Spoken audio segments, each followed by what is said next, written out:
Welcome to a broadcast of Thursdays with Sheriff Todd Baxter. Each week with host Dom Genova, Sheriff Baxter has short discussions on topics you know and want to know more about, or don't know and should know. Here is Sheriff Todd and host Dom. Okay, so we are, this is edition 2 of Thursdays with Sheriff Todd. Yeah. Exciting stuff. Yeah, it really is. And, you know, so anybody looking right now, we're, you know, this is the second, you're waving. They're not going to wave back at you. Wave. Okay. Oh, my wife's watching. Someone's watching. That's like a Rose Bowl wave. Yeah. I was looking for something a little more, I don't know. Yeah, Sheriff? Yeah, Sheriff. There you go.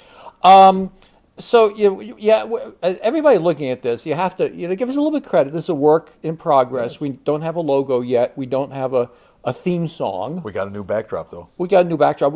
You know what we need? What's that? Sponsors. Yes. Sponsors. We need sponsors. Yes. Sponsors. Yes. Who wants to? Yes. And the above date and time. Yeah. Get out of jail free cards or people something. are at Genesee Valley. Genesee Valley. Yes, that's coffee mug. That's one of our first logos there, and you had to be careful because if you didn't do it right, it looked like people's butts. Seriously, laying on the beach. Yes, because the mountains look like. Right. Seriously, I never noticed that. Now, no, we had to do. Thanks. No, it's nice now. We got that fixed, and and then if you look at the back side, it had Jeep and Eagle. The Eagle was, I don't know if you remember the Eagles, but they didn't sell very much. Think about those dates. Yes. So what year do you think this was? Well, that was 1994. So I worked for Chrysler for 17 years. I had 26 years for the car dealership. Right. So it's been good. It's been very cool. Absolutely. It got me to the point where, like the pinnacle of my life is now I can have a sheriff in my office playing on his iPhone. Yep. And latest stats for our presentation today. Now, what stats were these? Was the Buffalo, win-loss or? No. That's well. We're pre-recording for a big win this weekend, hopefully. So I don't want to speak out of turn. But so I was just as we were talking, we did a study not too long ago. People are always interested where all these stolen guns are coming from, where all these guns being used in gun crimes are coming from. And we looked at the statistics, and about 50% of them are being transported to New York and into Rochester from being bought legally, but in straw purchases sold illegally or used illegally up here in New York, so bought down in Georgia or whatever. And people are buying them to make them gun crimes. The other 50% are stolen. So we looked at that hard at the sheriff's office, like how are they being stolen? So we can do a preventive maintenance on this, right? Not, again, you're getting your piece of property stolen, you're still the victim of a crime, but how is it being stolen all the time? We looked at 5 years, we went through hand-picked every crime report in Monroe County, every jurisdiction in Monroe County. We looked at all the stolen guns and how they were being stolen. We found there was, in 5 years, we had 974 stolen firearms in Monroe County. And of those, 50% were stolen from homes. Kind of expect that. 25% were stolen from cars. So people they'll like go into a public office where they can't bring their gun in, so they'll leave it in their car. But all of those, almost every one of those stolen guns there, even though it's their property, are being stolen because they're unsecure. So the idea behind the study was, let's find out how people are losing their guns and are hitting the streets of Rochester and used in violence. And can we do a little preventive maintenance? And in this, we found out, if we could just remind people to lock up your gun. So you're going on vacation, make sure your guns are double locked in your house, right? If you're going to leave it in a car, lock it into a lockbox and put it in the trunk and make people work to get the gun. They're going to steal your property. Do you have any idea how many guns are in the county? No, I don't. We can always look at how many pistol permits and how many guns, but I think the statistics, there's hundreds of millions. I'm looking at 400 million privately owned guns in America. Oh my God. 400 million privately owned guns. So.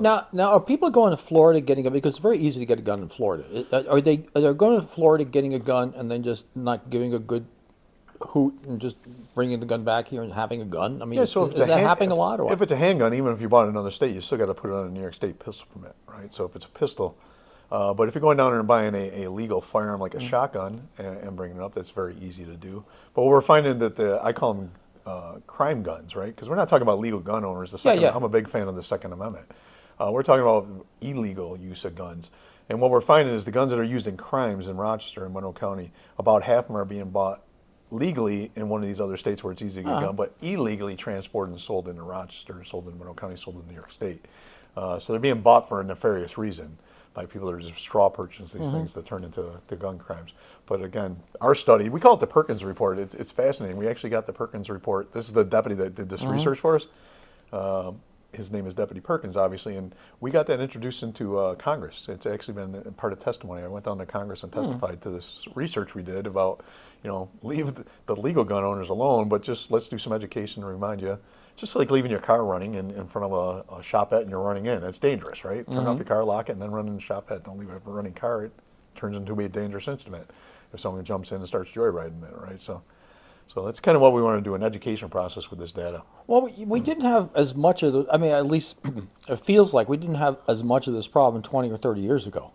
Oh God, no. I mean, it's like every time you look at TV in the morning, it's not if there are any, it's how many are there? Yeah, I mean, the statistics here in Monroe County are as clear as day. The number of gun victims, shooting victims in Monroe County, people like to say pre-pandemic. I always say pre-reforms, the bail reform, the discovery reform. Same era. Yeah. But our data clearly shows these crimes started going out of control 6 months before COVID hit. And that was bail reform. Bail reform was instituted.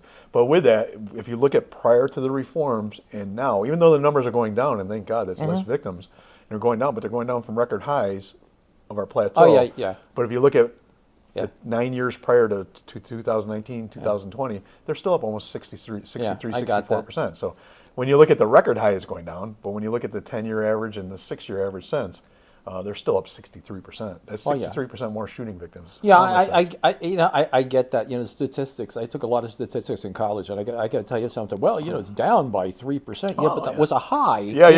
It's a record high. 600%. Yeah, now it's 597%. Anything that you consider a record high has got to go down. Yeah. That's why it was a record high. So talk to me about the bail reform thing for a couple of minutes. We're about out of time for our short segment for a Thursday. But tell me about the bail reform thing. Is there any hope on this now? I mean, it seems like the pendulum is swinging the other way on a lot of these issues. We're working hard. We started what we call a consortium for safe community, and what it was is not just cops complaining about bail reform and discovery reform and the HALT Act and all these reforms. 6 major reforms came out in 3 years, almost 3 years. That's a massive change of any system. But the consortium is pastors, of crime victims, business owners, police officers. We got a couple lawyers that defend defendants in criminal justice programs. They're all kind of frustrated that this catch and release program. It went a little too far. So bail reform was needed. They needed to adjust it. It was archaic, but it went a little too far. So this consortium is really asking for a couple things. Just identify a dangerous standard. How do you define a dangerous person? Someone carrying a illegal firearm in Rochester may be considered dangerous. And define a repeat offender. Someone who's been to Walmart 14 times in the last 3 months stealing, and we catch them and keep on giving them an appearance tickets, that would be a repeat offender. What do we do? We got to define them, and what do we do with them? Right now the laws really handcuff us of detaining some people that need to be detained, even temporarily, to slow them down. Well, I talked to you once on one of your interviews. I love it when people can frame an issue correctly, or maybe accurately, so I can understand it. Right. And you were talking about a lot of these issues. You need a fire truck and you need fire prevention too. Just articulate that again. I love that as far as an analogy or a metaphor goes for the problem. Yeah, if you think about it, so we need an ounce of prevention is worth a pound of cure, right? And so all the preventive stuff, the stuff that we're doing with youth right now. I'm part of the Boys and Girls Club. I spend time there. I have championed Primetime 585, all youth development, youth interaction, and that's so important. But at the other end, you're always going to have some bad people doing bad things in our community. And if you can't give them instant feedback on that's wrong, they may continue that process, and that's what we're seeing right now. So we got to work on all this preventive stuff, but we're always going to have there's always going to be a fire, so you still need the fire truck to come out. Yep. We still need handcuffs, we still need detention centers, and then intervene in their life while they're committing that criminal activity. And you know what the other thing you need? Bourbon and bacon. So bourbon and bacon and Baxter all go together, and we call it the 3 Bs.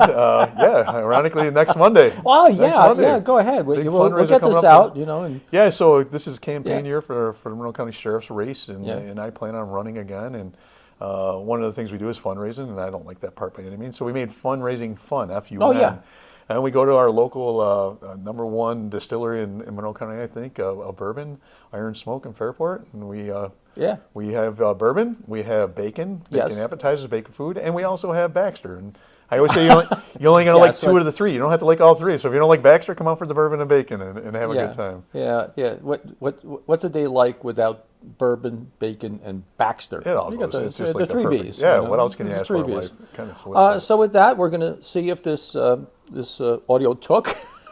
Oh, take three. And make sure, take make four. sure, and then we might have to take two. And everybody, thanks for joining us. And bourbon, bacon, and Baxter, or is it?